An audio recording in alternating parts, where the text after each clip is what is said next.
Benvingudes a tothom al primer Debats en Cultura, que ha començat així amb les seves incidències tècniques i esperem que no tornin a haver.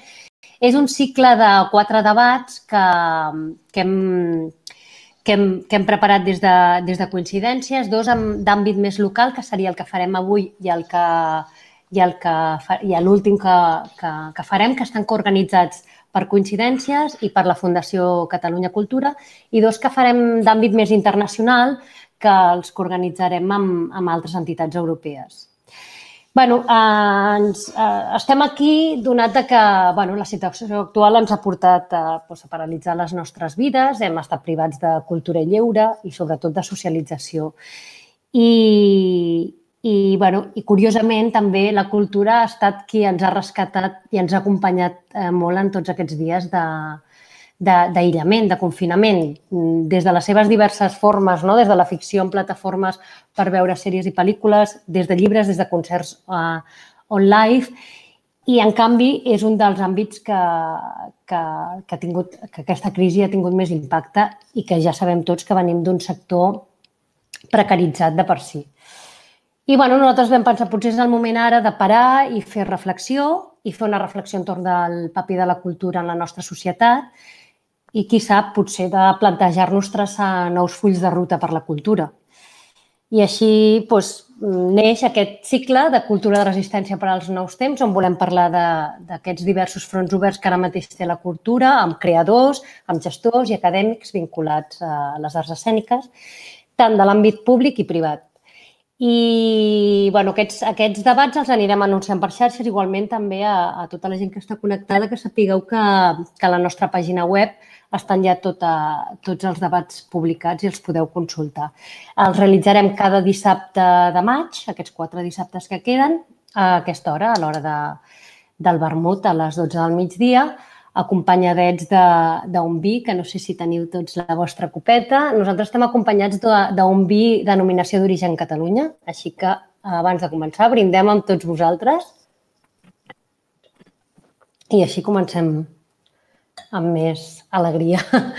I per últim, abans d'entrar en el debat, només comentar-vos que aquests debats, evidentment, són de visionat gratuït, però hem obert una caixa solidària on suggerim una col·laboració entre 3 i 5 euros per la visualització dels debats i amb tot el que recaptem ho donarem a Proactiva Open Arms. Dit això, entrem ja en situació.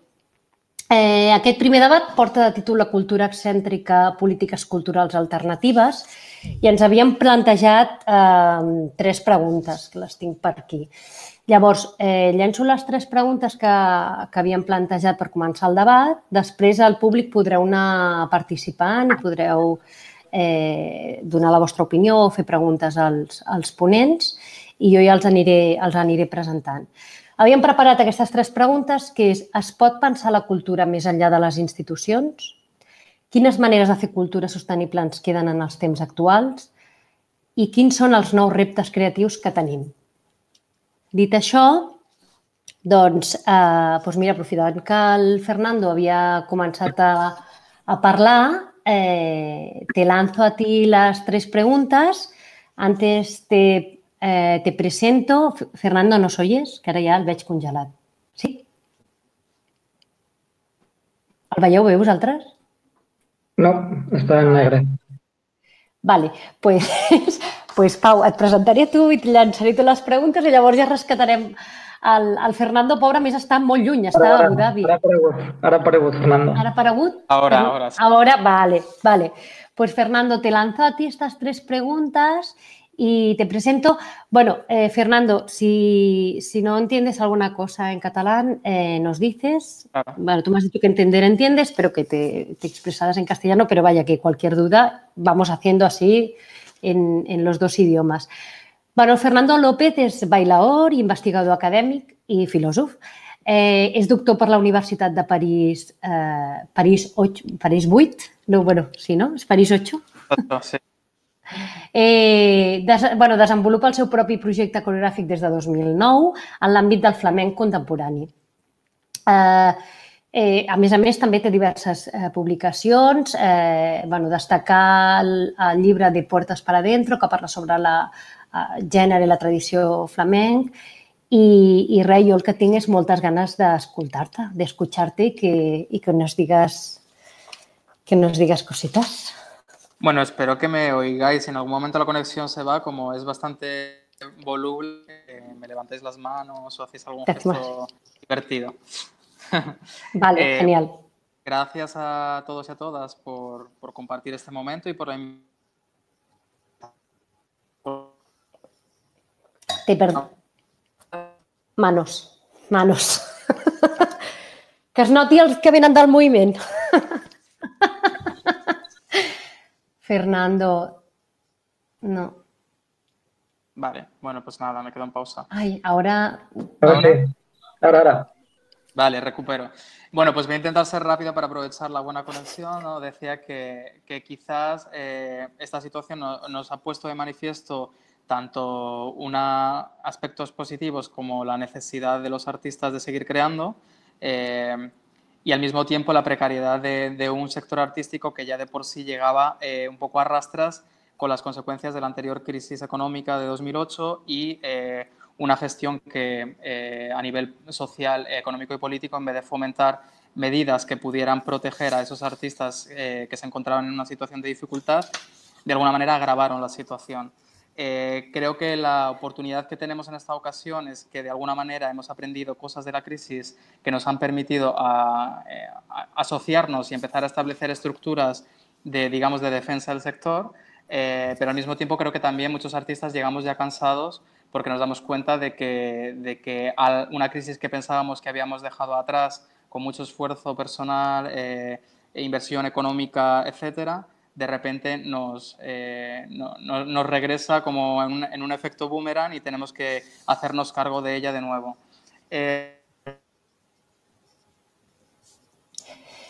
Vale, Fernando, te estamos perdiendo otra vez. Igual si te quitas la imagen, como tienes poca conexión, a lo mejor solo dejándote el audio te escucharemos.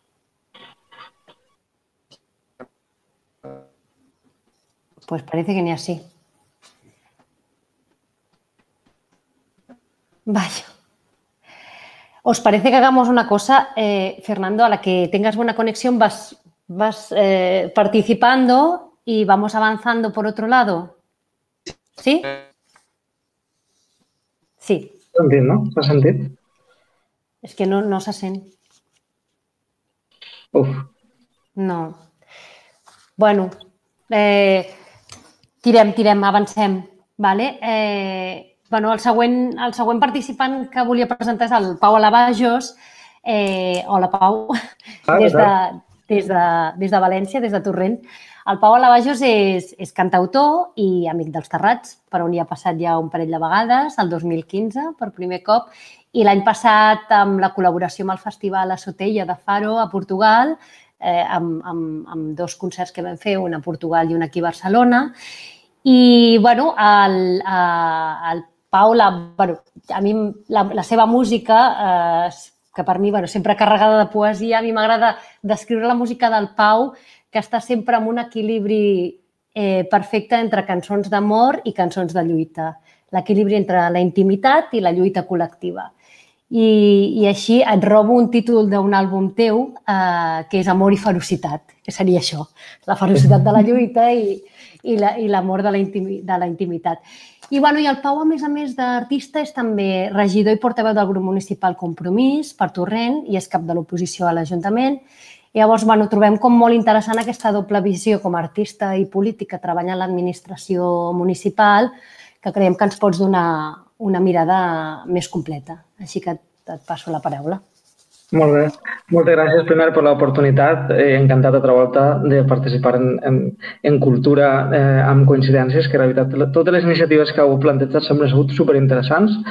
I no res, jo simplement, reprenent un poc les paraules que ha deixat Fernando en l'aire, jo crec que és una oportunitat. Aquesta situació de crisi ha obert una finestra d'oportunitat per a afrontar una situació viciada que tenim des de fa molt de temps. I ara també igual parlaré des de la visió d'una persona que està en una institució pública. Els ajuntaments, sobretot jo vinc del municipalisme, que és l'última frontera, la que té més pròxima la ciutadania, s'ha dedicat a fer un tipus de cultura que és pràcticament una ferramenta electoral. És a dir, normalment s'ha pensat la cultura com a grans noms mediàtics, que està basada en grans catxers, que normalment són productes gratuïts, sobretot en l'àrea metropolitana de València, tots els pobles tenen les seves festes majors amb els seus concerts gratuïts, centrats en pocs espais escènics, perquè finalment estem parlant que cada ciutat, cada municipi té un equipament cultural fort i després pot tindre alguns complementaris, però no n'hi ha una gran diversitat. Estem parlant, Torrent és una ciutat de 80.000 habitants i és de les més grans que n'hi ha al País Valencià. I després, el que passa, sobretot en l'àrea metropolitana de les grans ciutats, és que estan competint amb la cultura mediàtica que s'organitza en les capitals. Per exemple, els teatres privats que ja estan programant una sèrie de cultura que té un aparador mediàtic i que té un aparador en la premsa, acaben competint i fins i tot fent els mateixos espectacles en moments diferenciats de l'any, però que ja el públic ja està, considerem, acostumat a veure una obra de teatre en València i després trobar-se-la en la programació de l'Auditori de Torrent mesos després.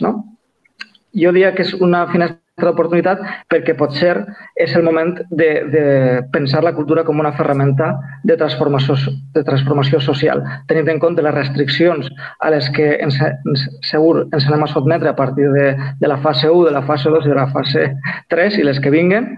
Això implica que la cultura s'ha de fer més petita, s'ha de fer més xicoteta i que els públics han de ser més reduïts.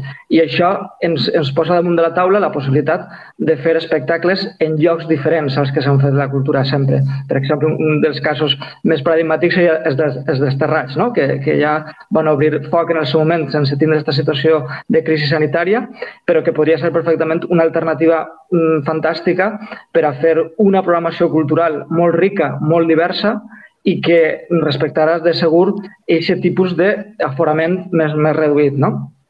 Estem parlant d'una ferramenta de transformació social en el sentit de la cultura perquè possiblement els catxers no siguin tan grans, però els espectacles no tindran aquesta rendibilitat mediàtica que normalment busquen els regidors de cultura per a afiançar els 4 anys següents que governaran, però és una arma de doble tall, perquè en aquest sentit alguns espectacles que no són tan mediàtics però tenen la viralitat de ser una experiència única, per exemple el cas dels Terrats o altres iniciatives que fan que aquesta experiència cultural que viu l'espectador o l'espectadora sigui completament diferent del que han viscut mai, per exemple, unir la música en directe o la dansa o el teatre en directe i de proximitat amb l'espectacle del paisatge, com va caient el sol en el capvespre, que això és una cosa que només pot passar a un terrat o només pot passar en aquest sentit en iniciatives que són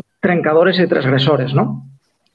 Vull dir que aquest tipus d'iniciatives el que fa és fomentar molt el boca a orella. Això que en lloc d'haver de pagar grans diners en publicitat i en relacions públiques, així fomentes que siga el públic de base el que parle de la iniciativa perquè és tan interessant, és tan diferent i té una vocació tan transformadora que fa que siga molt més viral en aquest sentit, però viral en el sentit 1.0 de la paraula.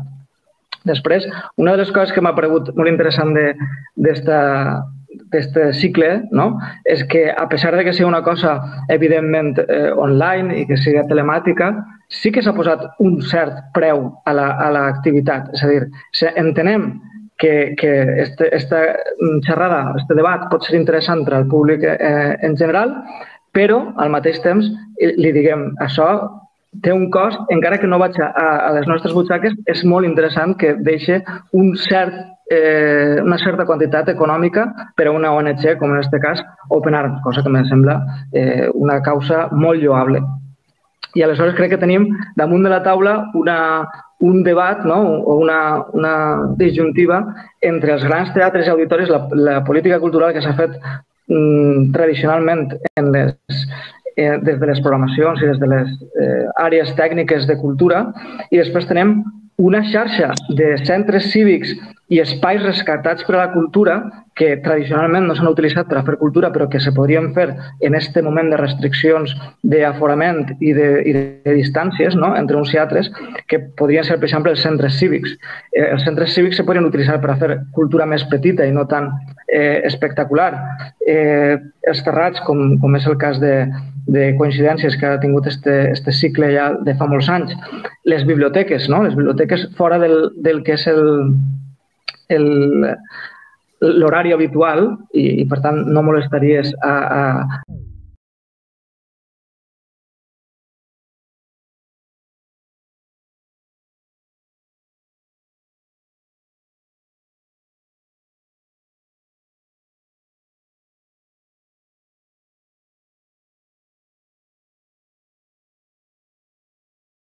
se podrien utilitzar en moments determinats també per a allotjar espectacles en una vocació més minimalista, no?, o més de tu a tu, que és una experiència que és repetible, no?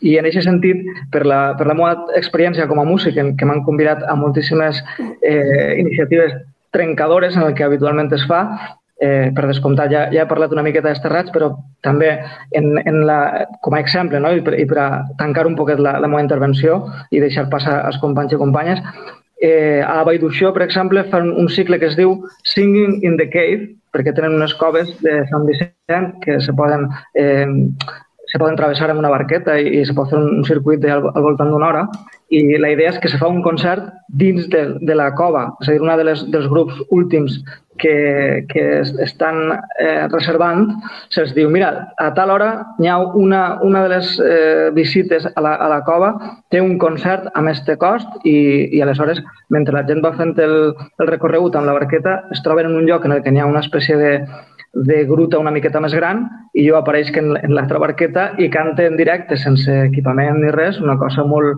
molt màgica, no?, que només se pot repetir ahir. En Benissa, que és un poble de la Marina, han rescatat el que són els llavadors municipals, no sé si a Catalunya encara se mantenen, no?, els llocs que els municipis tenien per a que la gent llavara, rentara la roba a mà. Val? I el que passa és que ells s'han quedat com a part patrimonial i els han rescatat per a fer concerts en els llavadors i espectacles culturals allà, no? I són, evidentment, espectacles xicotets, espectacles de tu a tu. A València, fa una decena d'anys, es van recuperar les estacions de metro per a fer concerts i per a fer actuacions un poc improvisades. Crec que a Barcelona també es fa, no? Hi ha un punt de música en què el públic potser no espera trobar-se un artista i és un poc molt efímer, és un tipus d'espectacle efímer, però està ahí. Una de les coses més interessants que es fa a València és el Cabanyal Íntim, que sé que la gent de Coincidències el coneixeu, i que és recuperar les cases d'un barri que estava en perill per la voracitat especulativa, no?, per les polítiques de la dreta conservadora i no tan conservadora del País Valencià, en el que hi havia la possibilitat de que un dels barris patrimonials mariners de la nostra ciutat desapareguera per el tipus de depredació urbanística que s'ha fet els darrers anys, sobretot abans de la crisi. I el que va fer la gent de Cabanyal Íntim és recuperar les cases, no? Agafar cases i utilitzar-les com a escenari, no?, com a espai escènic, i el públic, evidentment, té dues vessants. Gaudís del teatre, gaudís dels espectacles en directe, però al mateix temps està entrant en les cases i tenint contacte amb les persones moltes voltes majors, que és la quantitat de gent major que viu al Cabanyal és bastant significativa i és una experiència única també, no? És posar en valor les cases i el barri i al mateix temps tindre un teatre, quasi tocar, no tens el teatre a mig metro de tu. I per últim, i ja per deixar passar els companys, una iniciativa que vaig participar també fa, crec que 7 o 8 anys, i que vaig fer-lo a Bristol. N'hi ha una entitat que es dedica a organitzar concerts en residències de gent gran i en centres penitenciaris, amb una vocació social molt important, per això que dèiem al principi de la ferramenta de transformació social, i és un dels concerts més especials que he fet, perquè és cantar per a persones amb Alzheimer, i aquesta experiència, de veritat, és corporal, se me posa el nuc a la bola només de pensar-ho, i evidentment estem parlant d'una música que té un valor afegit molt més enllà del que normalment es produeix quan estàs en un teatre, que la gent, evidentment, va gaudir, va a pensar, va a pegar-li voltes als sentiments, no? A les emocions, però en aquestes condicions, en un centre penitenciari o en un lloc on la gent està patint moltíssim, està s'obrint una finestra que és molt interessant i que crec que pot canviar les vides de molta gent. Molt bé, Pau. Moltes gràcies. Sí, no? Aquest tipus d'experiències que per una banda, quan treus les arts escèniques de la gàbia, no? I les poses en un altre lloc, a banda d'aquestes experiències tan especials, també tenen aquesta doble vessant que també és una eina política, no? Jo també he anat a part de que formem part d'una xarxa amb el Cabanyal Íntim de projectes que fem arts escèniques a espais no convencionals, també he sigut públic del Cabanyal Íntim i també, clar, és aquella doble reivindicació. Vius una experiència, però estàs també lluitant contra aquesta gentrificació que els Terrats en Cultura també aboguen per això, no? Com aquest espai de socialització que s'està perdent per culpa de la gentrificació, no? Que em quedo amb aquesta, amb la idea de la cultura de proximitat, que és l'oportunitat aquesta de potenciar un altre cop aquesta cultura de proximitat i molt bé a través dels espais públics, també aprofitar tots aquests espais públics que existeixen, que se'ls hi pot donar un nou valor i la eina política que pot ser aquest tipus de cultura. Vale, aprofito que el Fernando, creo que ahora tienes mejor conexión. Eso parece, ¿no? Sí, y aprovechamos y te... Vale, pues luego si queréis os cuento la anécdota de por qué tengo mala conexión, porque también es interesante. Vale. Bueno, muy interesante la ponencia que he estado escuchando, sobre todo porque he tenido la suerte de participar en Terrats y en Cabanyal Íntim, y creo que coincide con una de las perspectivas que yo quería desarrollar y que tiene que ver con la diversificación de actividades artísticas y con el devenir de muchas propuestas que en principio son escénicas hacia otros espacios que empiezan a confluir con lo social, con algunas facetas del activismo de diferentes maneras, y creo que esa puede ser una de las claves principales a las que podemos acudir los artistas durante este periodo de crisis, como actividades de mediación, prácticas teóricas a través de conferencias, a través de actuaciones en espacios no escénicos que nos permitan ir forjando un mayor público para las artes escénicas para el futuro y que al mismo tiempo de manera inmediata nos mantengan ocupados, pero que sea una actividad doble, tanto para el ahora como para el futuro próximo. Y por otro lado, seguir incidiendo en la capacidad que tiene el arte de crear efectos positivos a nivel social, tanto con colectivos vulnerables como con colectivos, digamos, que no necesariamente están tocados por ninguna situación de gravedad, pero para los que el arte sigue siendo también una herramienta de desarrollo personal y que de alguna manera lubrifica los vínculos colectivos, ¿no?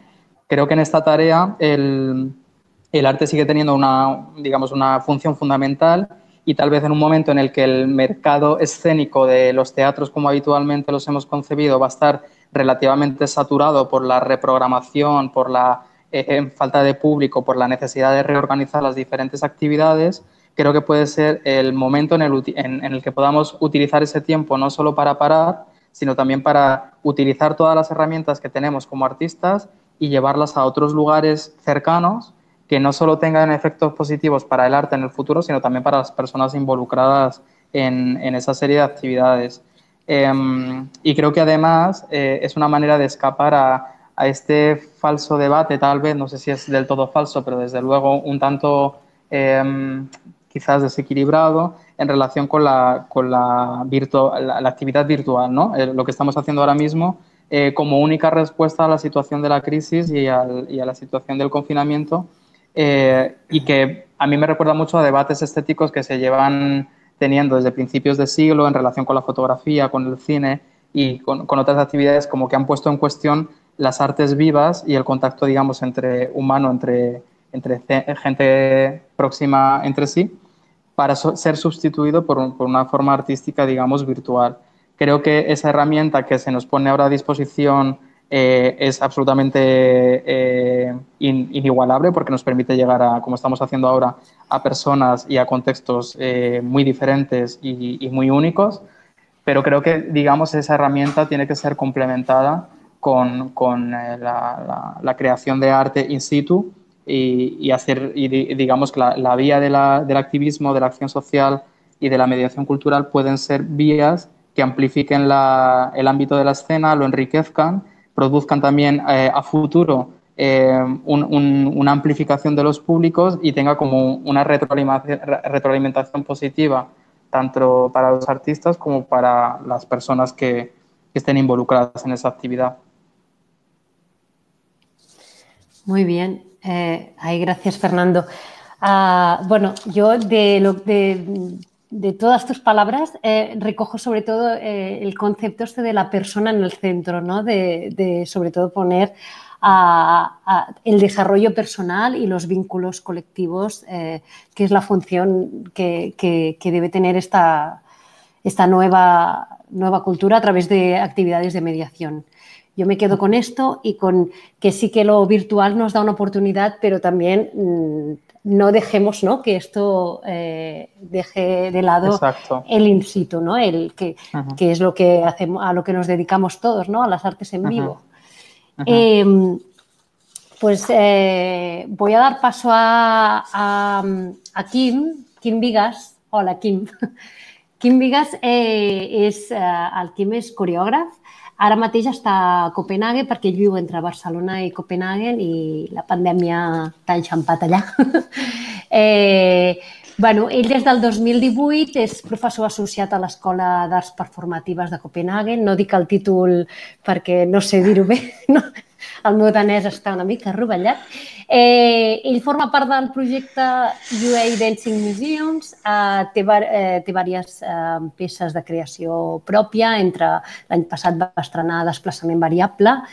Ell segueix voltant amb Molar, que ha estat Premi Aplaudiments de FAT, o La llista, que destaquem personalment i amb molt de carinyo, perquè aquesta peça es va presentar, es va estrenar en el marc dels Terrats en Cultura del 2017 i, de fet, us diré més, és la imatge que hem fet servir per anunciar els debats, la foto, és d'aquell dia, és de just abans de començar la llista, com havíem disposat les cadires per tot el terrat.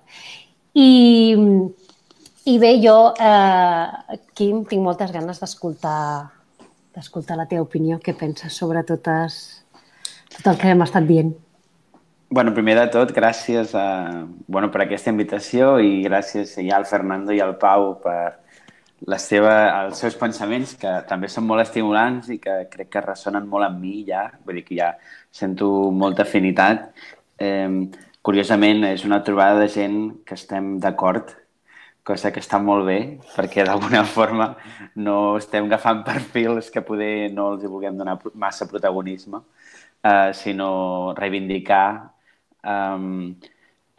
i canviar el debat per una posada en comú, per reivindicar-nos i donar-nos força. A mi hi ha una cosa que també és una cosa que mencionava el Fernando abans que es tallés, també aquesta idea de la crisi, no? Que ja venia i com l'artista ha intentat trobar maneres per sobreviure a una crisi que d'alguna forma també s'ha transformat en una altra. No? Jo vinc d'una generació que la crisi ja ens va agafar com en un procés en el que a mi la crisi no em va afectar i la relació d'artista i institució per mi és molt diferent des del principi, perquè en el meu treball mai l'he donat per suposada. No he donat mai per suposada aquesta relació o aquest binomi entre creador escènic i la necessitat de producció o la necessitat d'un sistema d'acceptació que permeti que la teva feina passi. Trobo que vinc com d'una altra generació que està com molt borrosa en els paradigmes també institucionals, diria jo. També hi ha una cosa que abans de venir he mirat una mica què vol dir excèntric, no? Perquè a vegades no sé molt bé. I una de les coses més guais que diu excèntric és aquesta idea del fora de centre, que per mi té a veure també amb una cosa que hi ha algú en el xat sí, la Marta Oliveres i alguna gent està parlant també de la descentralització de la cultura, no? D'allunyar la cultura fora dels espais urbanitzats. Trobo que també la pandèmia ha portat una pregunta molt important sobre els espais urbanitzats i com les normes i com les premisses del viure estan fetes a partir de les urbanitzacions com més grans. I com tot s'ha centralitzat a Barcelona, no?, d'alguna forma. I a mi m'agrada també una mica parlar una mica d'aquest teixit de cultura, per exemple, a Catalunya, no?, com que està intentant descentralitzar-se, amb un gran exemple també el treball que feia la Margarida, de fet, liderant el projecte del Pro 365 de diferents tècnics de cultura de pobles de Catalunya, plantejant-se com programa dansa. Bueno, aquesta idea de centralitzar i fora del centre, i també parlar del centre com una cosa que també està molt en discussió, que és la normalitat, no? Quina és la normalitat que volem i què vol dir normalitat. Crec que és molt complexa parlar d'això. I a mi hi ha una cosa que m'ha agradat molt també, sentir també aquesta idea que parlava el Pau de la cultura també aferrar-se a l'estratègia cultural, a l'estratègia electoral, no? I em ve molt el pensament de també reivindicar la cultura com una artesania més que un negoci, i plantejar una mica la cultura des d'un quotidià, des d'una cosa que s'està fent, que s'està cuidant, que s'està amassant.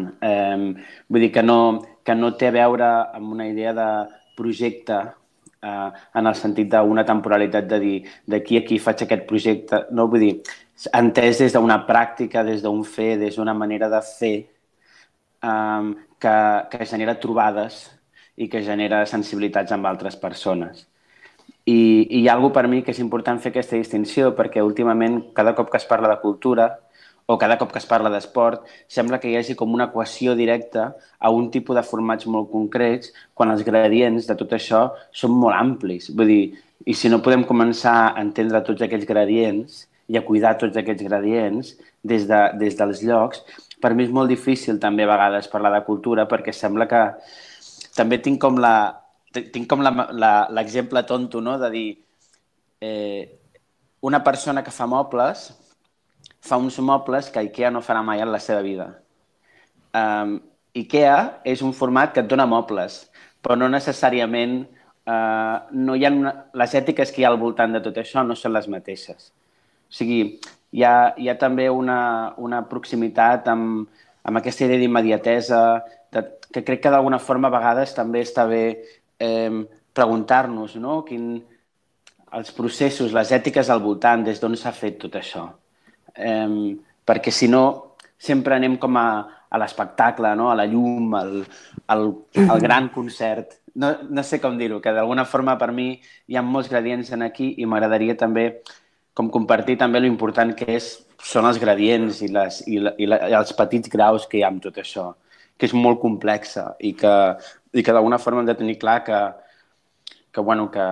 estaria bé que es comencessin a fer algunes consideracions al respecte que tenen a veure molt també amb aquest creuament de lo social, però també tenen a veure amb moltes...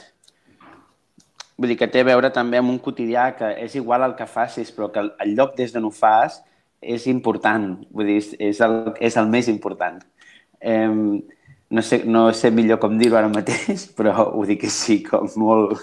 I després hi ha una cosa que em sembla interessant també, que és una de les coses que trobem a faltar i que crec que per mi, jo ara, per exemple, estic reivindicant molt la dansa, no?, com un lloc desconegut, com un buit, com una cosa que jo m'estic movent, em puc estar movent, però no sé ben bé per què em moc, però sé que sóc mogut, no?, d'alguna forma.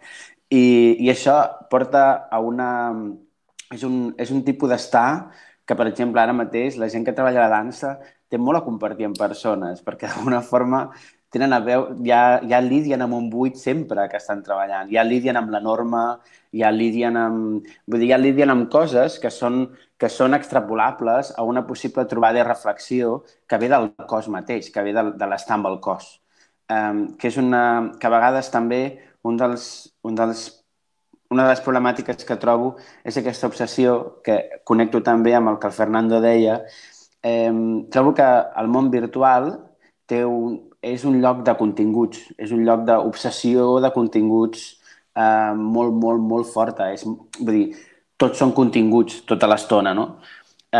Quan fem un acte escènic, no és només el contingut el que importa, és una altra cosa. Hi ha unes coses que em passen a mi, hi ha unes distraccions, hi ha un glob de vi, hi ha el que sigui, que afecta aquesta trobada. I aquesta trobada és el que genera o el que afecta també els nostres modes de vida sense que nosaltres ho puguem racionalitzar. No és llegir un text i entendre'l, saps què vull dir?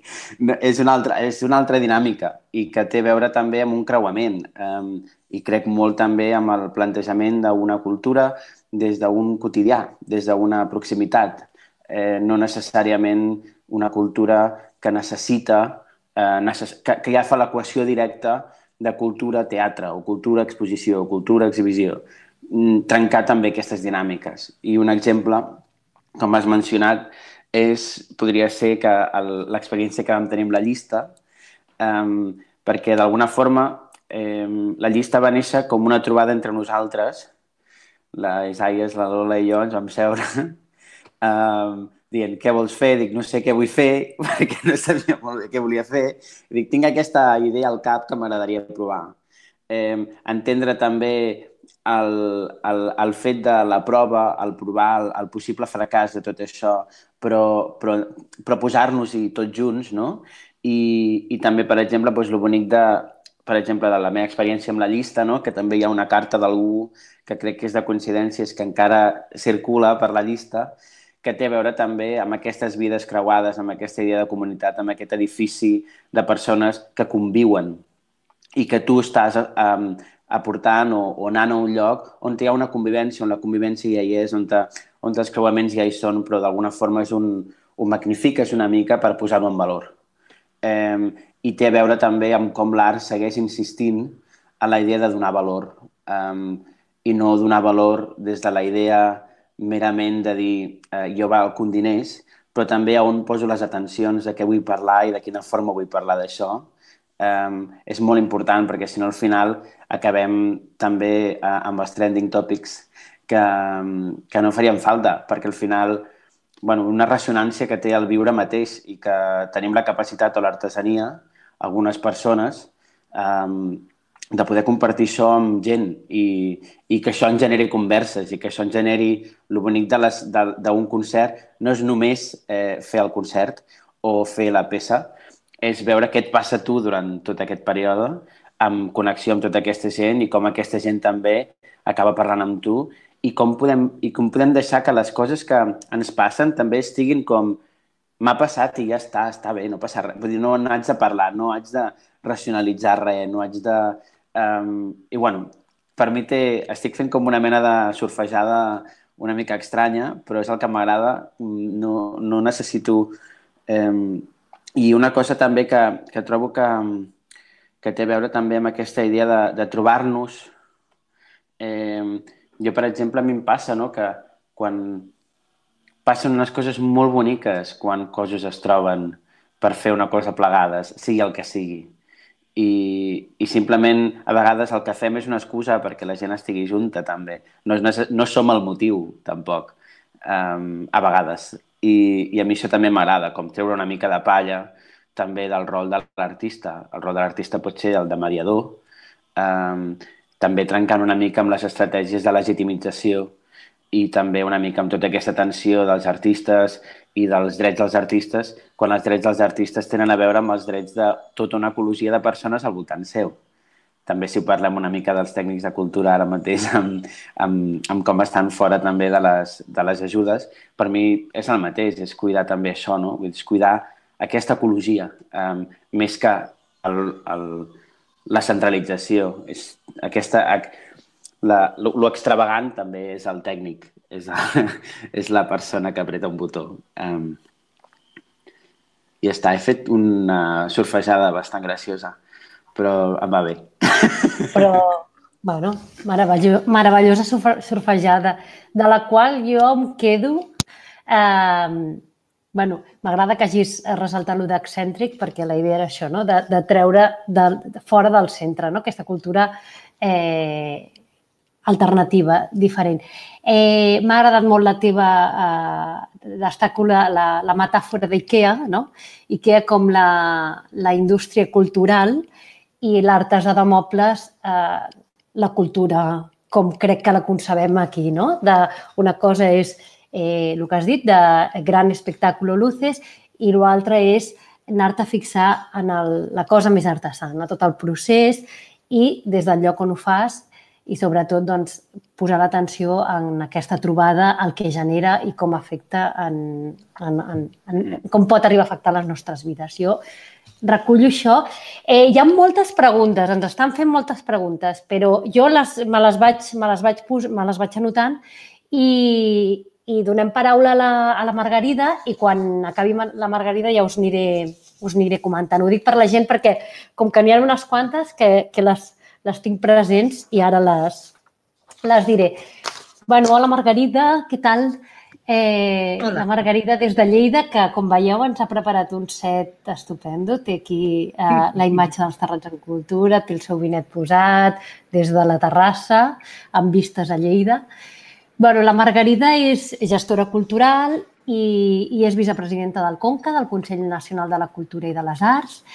Va ser també directora del Teatre Municipal de l'Escorxador de Lleida i després de molts anys per les arts escèniques des de l'administració local ha engegat un projecte personal com a gestora cultural independent. Dins l'àmbit escènic elabora continguts i també porta a terme comissariats i acompanyaments de projectes escènics. Llavors, pensem que la teva aportació com a gestora cultural que ha treballat en els dos àmbits pot ser molt interessant, així que frisant per sentir-te. Doncs vinga, moltes gràcies per convidar-me, moltes gràcies per ser-hi, moltes gràcies als companys i una abraçada.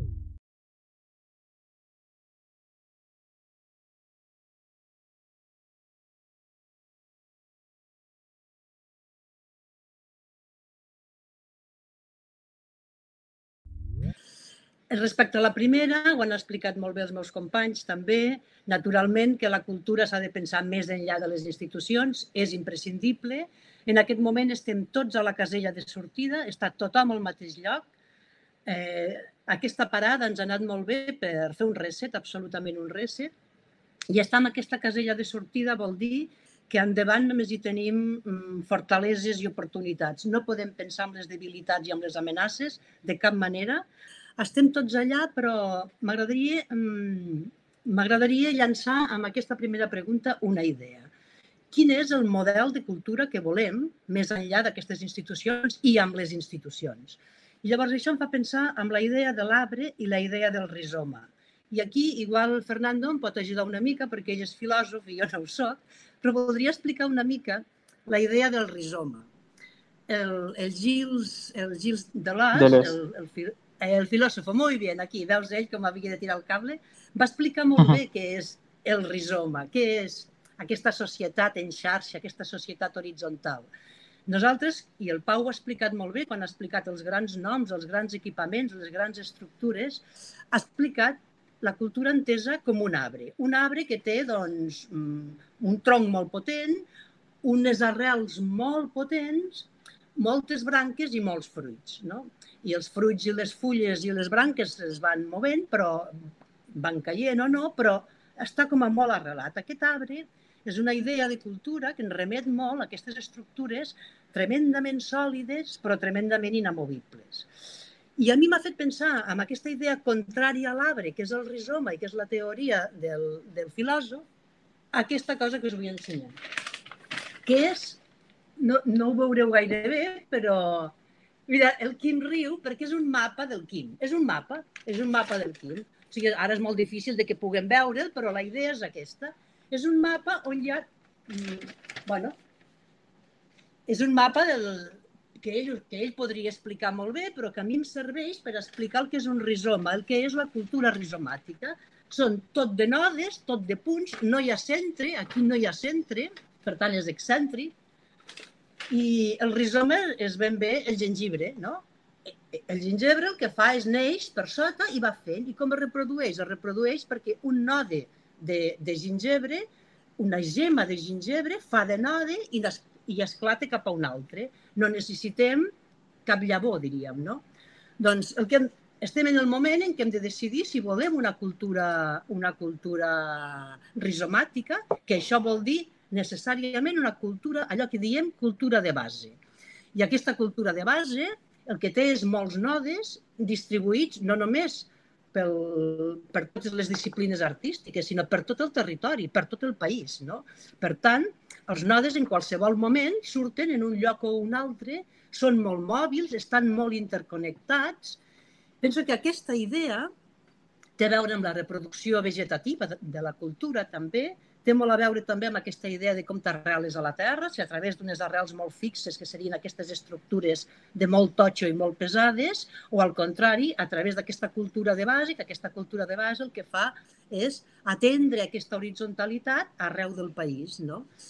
Per tant, llanço aquesta primera idea, hem de decidir si volem ser part d'aquesta cultura rizomàtica o si volem ser part d'aquesta cultura, d'aquest arbre de la ciència, diríem, no? D'aquesta cosa sòlida, sòlida, sòlida. Per tant, a mi em sembla que hem de trobar l'equilibri entre aquestes dues idees, però sobretot hem d'afavorir d'una manera desesperada aquesta cultura de base.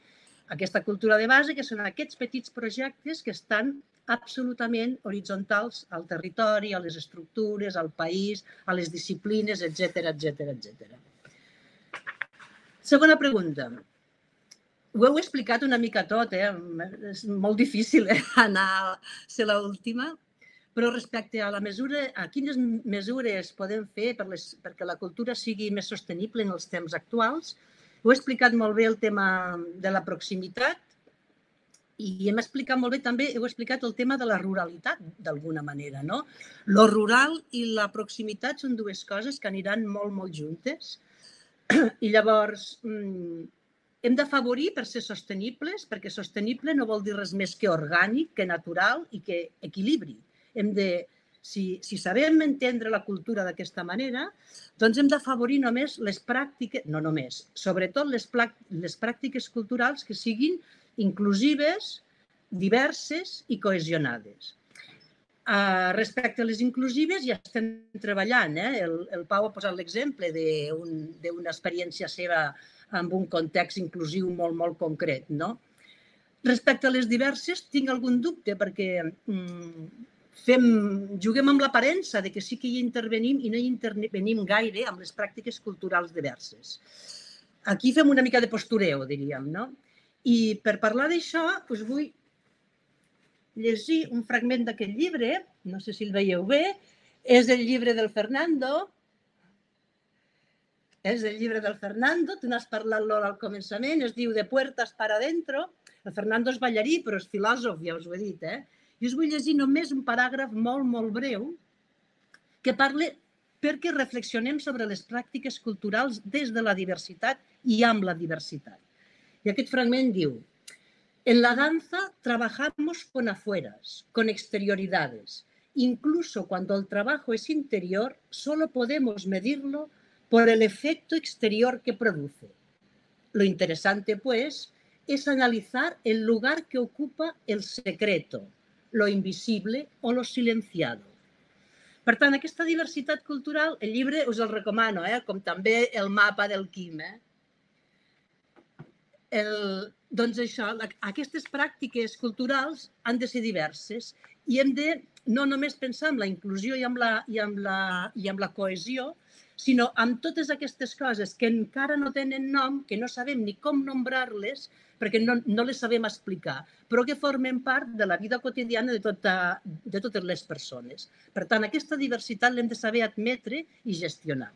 I dins d'aquesta sostenibilitat també hi ha una cosa que em preocupa un pelet, que és aquesta virtualitat. Ara hem vist, el Quim ho ha explicat molt bé, el virtual té continguts i no té gaire experiència, no té gaire cosa viscuda i això ens fa tirar un pelet endarrere, però el creixement, a mi em preocupa una mica el creixement d'aquestes plataformes, és a dir, el creixement d'aquestes, el capitalisme de les plataformes amb les que estem en aquest moment. Aquest capitalisme d'aquestes plataformes em fa pensar que potser hauríem de tenir una plataforma virtual institucional, pública, destinada a la cultura, perquè cada clic no acaba de beneficiar als artistes. Cada clic que fem, cada cop que entrem, cada cop que no acabem de revertir amb l'artista. L'artista posa la peça a disposició a aquestes plataformes i els diners no acaben, o molt pocs van a parar a l'artista, vull dir. Penso que el capitalisme d'aquestes plataformes no és gens sostenible en aquest moment i hauríem de pensar si necessitem des de les estructures públiques, des de l'Estat, des del govern, plataformes exclusivament culturals, on hi poguéssim posar els continguts aquests de música, I després ara també ens n'hem adonat una mica de que aquesta part de la digitalització la teníem. No pot ser que al segle XXI la tinguem tan malament. Estem veient continguts molt dolents tècnicament, tecnològicament, digitalment molt dolents. Llavors, jo també faig aquí un crit una mica a que puguem digitalitzar bé, perquè fer això no és només penjar-ho al web, és fer patrimoni, és tenir arxiu, és com conservem les peces. Això el Quim ho pot explicar molt bé, que el desplaçament variable ha treballat sobre l'arxiu, no? Sobre l'arxiu del mercat de les flors. Tenir el patrimoni de l'efímer registrat, guardat, conservat d'alguna manera és com a molt important. I ara hem vist que no ho tenim gairebé. Per això potser necessitaríem una plataforma virtual, una plataforma cultural, exclusivament cultural, que vetllés una mica també per aquest patrimoni. I acabo. Els reptes. Anem a la tercera. Doncs, vinga, respecte als reptes serà molt fàcil. Em penso que hi ha com 3 punts molt claus. La idea principal és escoltar els artistes. Penso que els reptes ara hem d'escoltar els artistes, hem de mediar entre ells i les comunitats i la ciutadania de la manera que sigui. Hem de buscar la manera de com podem mediar amb els artistes. Els hem de posar al centre perquè els reptes que podem tenir en aquest moment ens els han d'aportar ells. Ells, quan dic ells, dic els creadors, els poetes, els filòsofs, els científics, però segurament no són els polítics i no són els experts. Penso que el nou repte és oblidar-nos de les experteses, oblidar-nos dels experts i anar a buscar els savis. I els savis, penso que en aquest moment són aquests artistes, són els creadors, són els filòsofs, els poetes i els científics. Els hem d'escoltar i els hem de posar al centre. I ens hem d'oblidar una mica, en aquest temps, ja ho hem vist, els productes no tenim cap necessitat d'un producte perquè no podem sortir de casa. Per tant, ens hem de fixar una mica en com podem fer encàrrecs, com podem crear projectes amb aquests artistes per a que més endavant aquests projectes puguin tenir una producció adequada i es puguin veure i viure d'una determinada manera. Per tant, és el moment, penso, de decidir com ho volem fer. Decidir és la paraula clau en aquest moment. Hem de prendre compromís del moment que ens toca viure i amb els artistes i els hem de fer encàrrecs. I per parlar una mica d'aquesta cosa sobre el compromís i sobre el decidir, el compromís i el decidir, us vull llegir un fragment d'una lletra d'una cançó del Pau. I tu has parlat del disc, Lola, el disc L'amor i la ferocitat.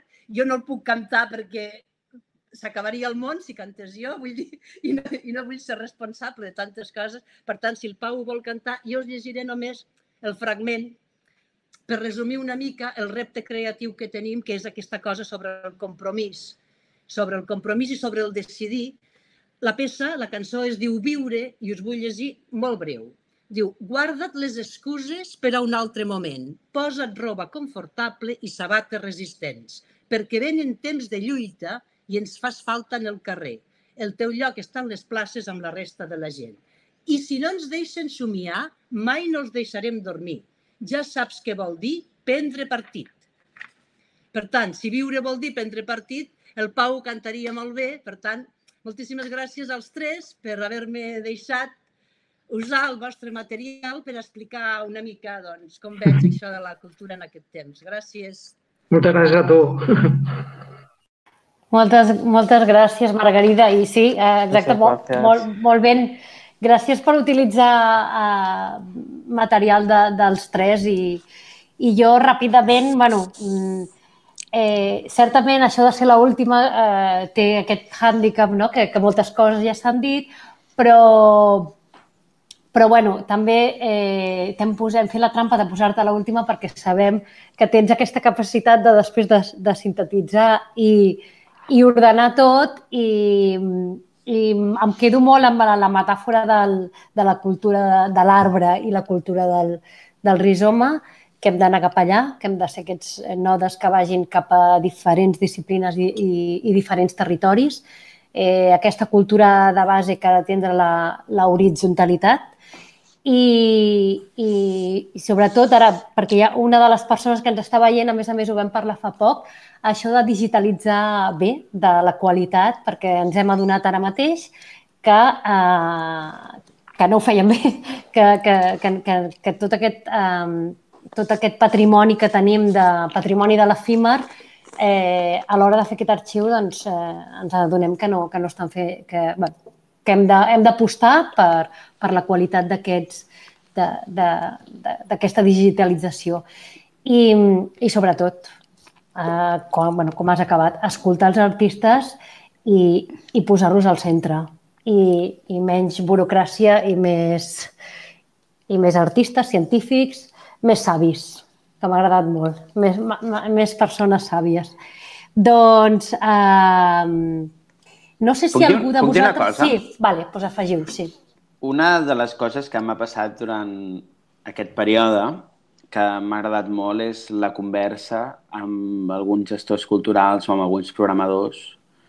Un tipus de conversa que no havia tingut necessàriament abans. Vull dir, jo estic col·laborant amb diferents festivals o amb diferents agents i hi ha hagut alguna per mi molt bonic amb la conversa que s'ha generat entre artistes i diguéssim, treballadors de la gestió cultural. I hi ha alguna també que en algun moment quan es parla de posar l'artista al centre, per una banda estic d'acord, però per una altra banda a vegades com a artista em trobo massa amb aquesta idea de què vols fer, què t'agradaria fer, no? Vull dir, aquesta cosa que genera com una cosa que per mi és molt estranya també, perquè em centralitza massa en un lloc que poder no vull estar. Jo em plantejo una mica també una cosa que deia la Margarida, que és un exemple, però la idea d'encàrrec. Però un encàrrec que construïm junts. Vull dir, com realment ens podem créixer amb les converses i amb les metodologies i amb les formes de treballar juntes. Perquè si no, al final també s'estableixen rols molt passius que poder no són necessàriament rellevants per ningú, perquè al final no transformen a ningú. Al final simplement és marcar unes caselles i fer-ho i ja està, no? Però al final jo crec que la descentralització també té a veure amb les maneres de fer i amb com ho fem junts. Més que jo vulgui fer A o B. Que et puc tenir una idea, però la trobada, com això s'afecta amb la relació, amb la conversa, trobo que és molt estimulant i que a vegades no ho tenim en compte alguns artistes i que ens creiem que jo vaig a fer la peça ja, però aquesta trobada amb els diferents agents al voltant és molt important i tothom l'ha de tenir en compte.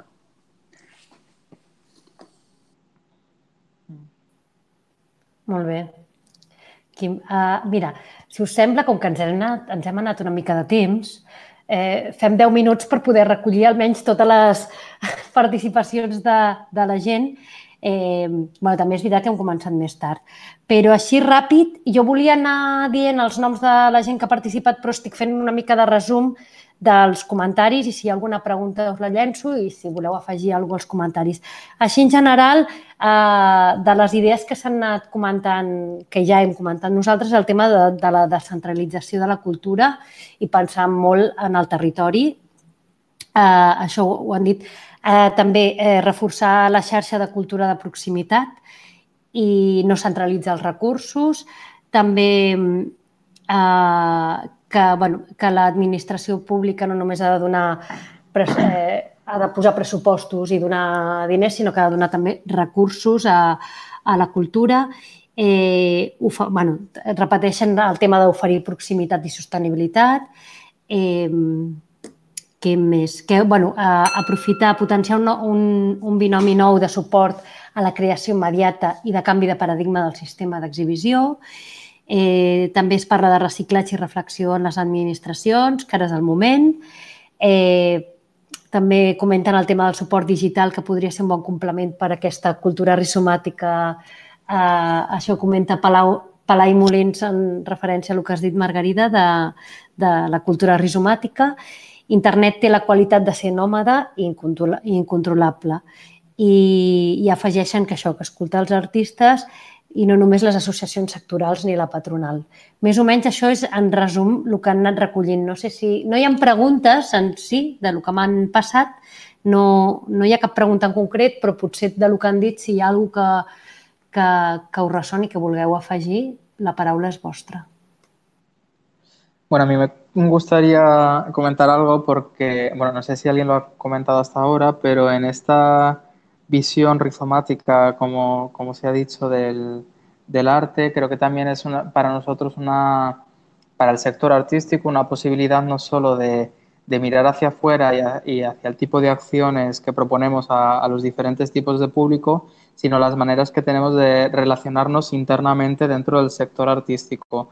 Porque creo que este modelo vertical, propio de ese modelo del árbol, ¿no?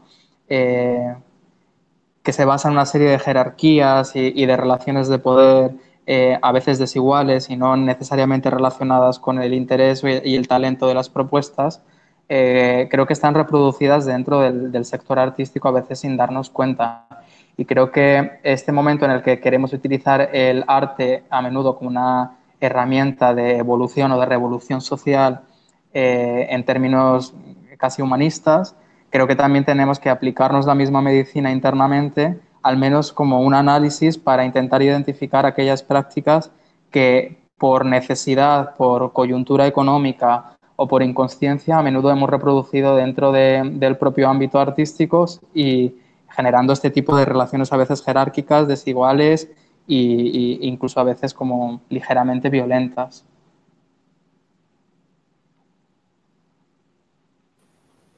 Sí, sí. No sé si voleu afegir alguna cosa més. ¿No? ¿No hay más palabras? Vale. Espera, Quim, sí. Una cosa, perdó. Una cosa que també em serà interessant aquests dies és que amb la pandèmia és molt difícil parlar de públic. Parlar de públic, o sigui, és com... hi ha alguna cosa molt interessant en això, que trobo que en alguns casos també s'ha de plantejar també la pregunta de com tornem a parlar de públic, perquè en alguns casos em plantejo molt la idea de... En alguns casos, com els que esteu dient, també de proximitat, no és una qüestió de parlar de públic, no és una qüestió de números, és una qüestió de ciutadania, és una qüestió de comú, és una qüestió de creuament, que va molt més enllà també de certs paradigmes, de números, i una cosa també que m'ha fet pensar molt, perquè també estic molt obsessionat amb això, que la idea de teixit a mi em sembla bonica perquè segueix teixint, no perquè al final, quan acabes el teixit, dius ara tinc una marca i la institucionalitzo com una marca, no? Vull dir, que hi ha alguna cosa en aquesta necessitat que crec que té a veure també amb una perspectiva més artística, que és seguir practicant i seguir entenent allò que fas, què et fa a tu, també.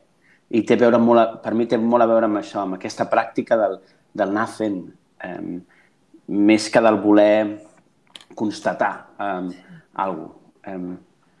Sí, el teixit, no? Teixit també ja és això, és anar buscant això, no? I que és rizomàtic o que no es deixa mai de fer, que està sempre... El teixit es va fent. No és una cosa que jo digui, ara teixeixo. Saps? Vull dir, hi ha gent que està fent coses mentre està... Em ve molt aquesta idea de lo interminable, no? Que crec que és bonic, que al final les limitacions també estan molt també amb aquesta idea de voler acotar certes coses quan en veritat la pràctica mateixa ja el present mateix ja t'ho acota i el mateix present ja t'ho mou, i trobo que hi ha alguna cosa bonic en això, que crec que com a ciutadans també és bonic pensar-hi, no? Vull dir, que anem teixint, anem fent.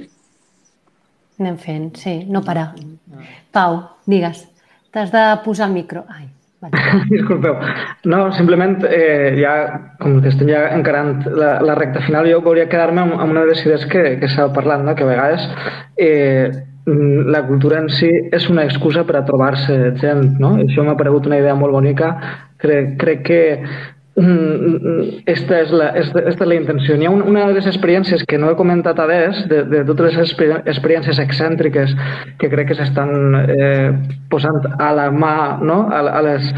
Lluny del que és el tipus de cultura en forma d'arbre i molt mainstream, sinó que s'estan fent experiències molt interessants, i és una cosa que és la Festa Estellers. La Festa Estellers és una festa basada en la poesia de Vicent Andrés Estellers, que jo sóc un fan absolut, me declaro fan absolut de la poesia d'Estellers, i està inspirada en una experiència que va produir-se a Escòcia, allà fent una cosa que es deia el sopar Burns, i era un sopar poètic. Què vol dir això? Simplement, així, amb que hi hagi dues persones ja es pot fer un sopar Burns, en el sentit que la gent posa menjar a la taula i en un moment determinat del sopar es llig la poesia de Robert Burns, que és el poeta en el que estava inspirat esta acció.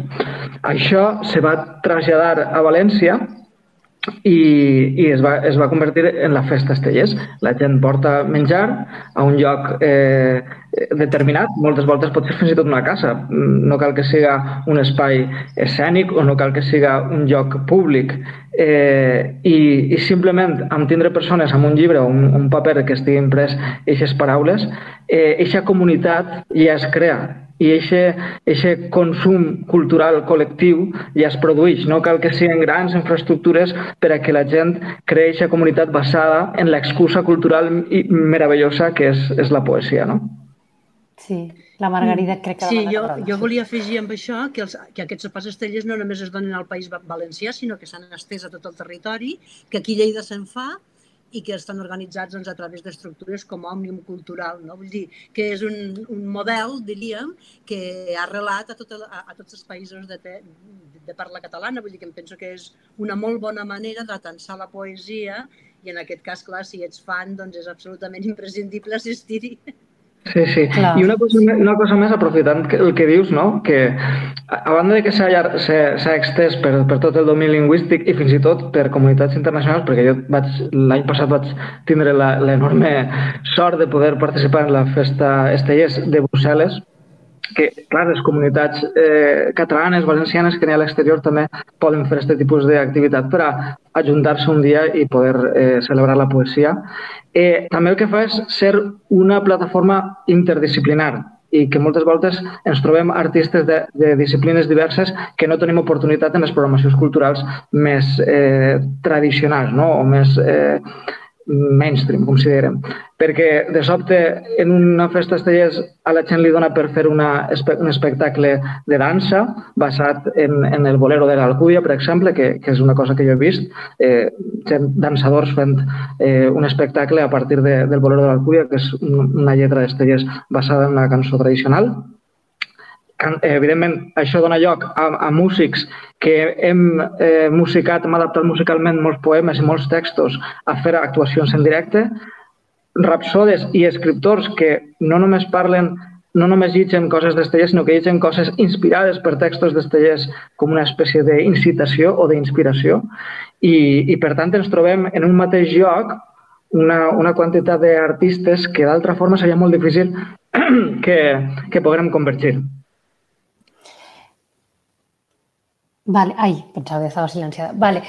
Mira, com que tenim últims 4 minuts, hi ha 2 preguntes i ja, us les faig i ja no acceptarem més perquè si no, no acabarem. Una és que pregunten sobre el mapa del Quim, si és compartible, que el troben molt interessant, si es pot trobar en algun lloc. Margarida, ets una alianta. Jo només puc dir que em sento una privilegiada perquè jo no el vaig comprar, és un regal que em va fer el Quim. Per tant, no puc dir res més que parli ell. compartiré el mapa. És un mapa que vaig fer després de fer un màster a Estocolm i té a veure amb el moviment de paraules, com es repeteixen i com la institució genera un vocabulari en mi, també, de tornada. Però també en compartiré un altre que potser és més interessant com a concepte també, que té a veure amb les temàtiques dels treballs en solitari que hi ha en l'Arxiu del Mercat de les Flors, que forma part de la recerca que vam fer del projecte. Diguéssim que fer mapes és una obsessió que tinc en general. Hi ha una pregunta de la Mariona que em sembla molt guai. Sí, que és la que, sí, és la que va fer ara, no? Que és Un moment. Jo el que vull contestar és que exactament el mapa del Quim no és un exemple pur, diríem, de lo que és un rizoma explicat pel filòsof, perquè els nodes no són exactes, o sigui, aquí les connexions són d'una altra manera, però és l'eina que he trobat, que he tingut a mà per poder relacionar el rizoma amb el Quim. Per tant, disculpeu perquè no és un exemple pur. A mi la imatge m'ho ha recordat, però no és exactament això. Lo puro tampoc ens agrada tant. Ja ens agrada el mestissatge. I última pregunta de la Mariona, i així ja us la llenço i tanquem. La Mariona ens diu: pensant en la creació comunitària, teixim i apropem-nos al públic. Com ho farem a la distància de seguretat en aquests moments que venen? Digitalitzant? Què en penseu? A veure, qui s'hi atreve. No, jo em penso que hem de poder tornar a relacionar-nos de forma pròxima, no de forma distant. Mentre no ho puguem fer, sí que podem treballar amb aquests artistes i amb aquestes comunitats de forma virtual, com ho estem fent ara. Sí que podem pensar i dissenyar aquests projectes, veure com ho podem fer, però un dia arribarem que això s'acabarà i podrem fer-ho de forma pròxima i palpable, diríem. No volem continuar vivint a casa confinats. Estem molt bé, ens hem adequat, però no hi volem continuar vivint així. No és aquest el nostre modus operandi. I la cultura és relació, per tant, no la podem fer només virtualment. Cert. També hi ha algú per mi que... Una de les coses que trobo també interessants, jo trobo aquesta pandèmia del Covid molt coreogràfica. És una coreografia molt clara a l'hora de plantejar comportaments, normes, estètiques. Vull dir, és algo molt clarament coreogràfic. És un dispositiu per mi molt potent. Dit això, en el terreny de la coreografia sempre hi ha la pregunta de què et fa a tu, a on et posa a tu, què et revela de tu, no?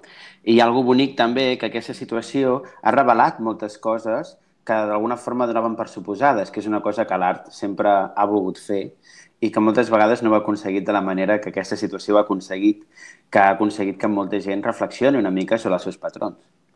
En aquest cas, i no ho dic de manera romàntica, o també ho puc dir de manera molt catastròfica, vull dir, no és gens romàntic el que estic dient, però sí que és veritat que els artistes també ens adonem, diguéssim que tot el que voreja això ens genera preguntes, no?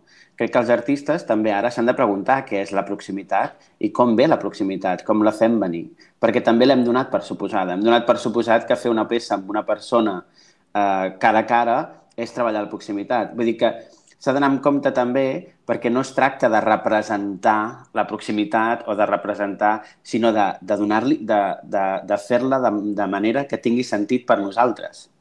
Per nosaltres en el sentit de, en relació a lo social, per exemple, venint d'ideologies queer, per exemple, la proximitat s'entén molt diferent. Vull dir, la proximitat a vegades és una invasió.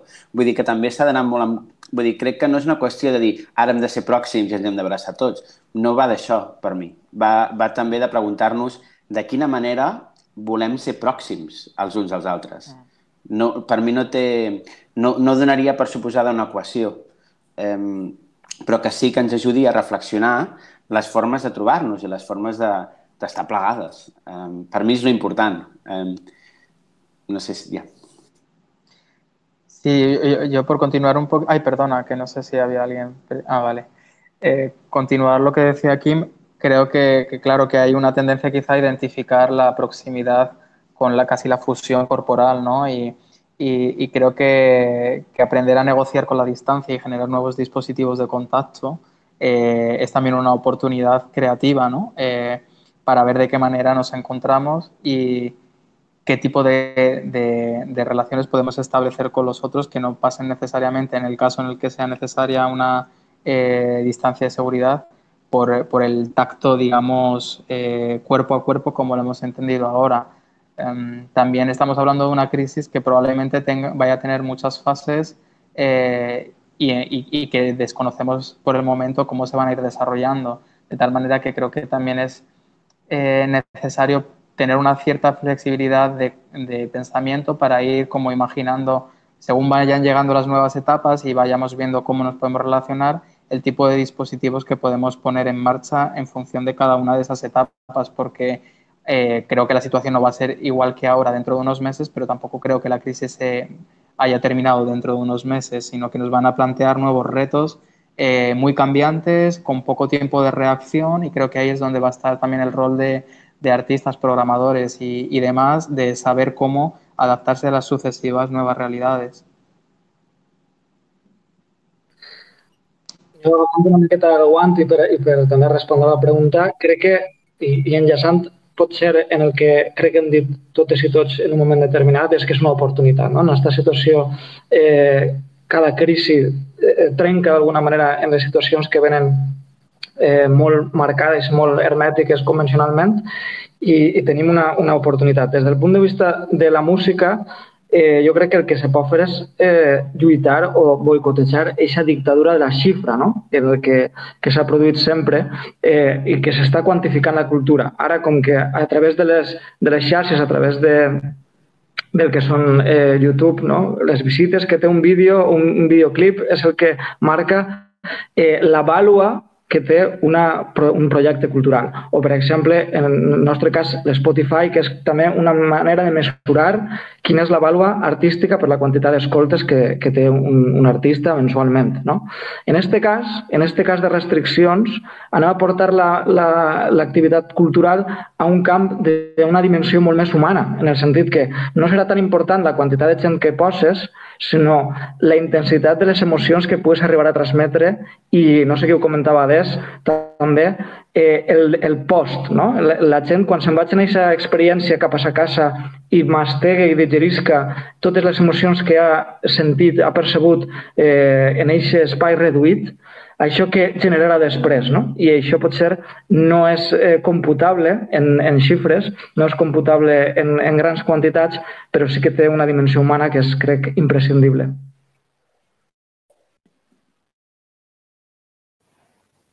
Molt bé. Superinteressant tot el que heu dit. No sé si algú més vol afegir alguna cosa, però jo crec que... Una última. Vinga, va. Ahir llegia que es pot llegir a la revista Pausa. Hi ha una traducció que ha fet el Ferran Dordal d'una entrevista amb el Milo Rau que explica que el que estem vivint és un assaig general. Per tant, preparem-nos per l'estrena. Doncs molt bé. Doncs mira, amb aquestes paraules acabem. Preparem-nos per l'estrena. Sí, que estem en aquest assaig general que... Bueno, dir-vos que moltes gràcies a tots quatre i a tots els que ens estan veient pel YouTube Live i que ens veiem dissabte vinent. Dissabte vinent estarà el meu company Isaías Fanlo moderant el debat. El debat de la setmana vinent serà en anglès, portuguès, català. Vull dir, hi haurà una barreja idiomàtica perquè serà amb els socis de Portugal que parlarem més d'aliances internacionals. I res, només em queda tornar-vos a donar les gràcies i brindar amb vosaltres i amb tots els que estigueu a casa seguint-nos. Moltes gràcies. Salut i cultura, sempre. Salut. Moltes gràcies, coincidències. Gràcies a vosaltres. Gràcies per tot. Salut i gràcies. Adéu. Adéu. Adéu.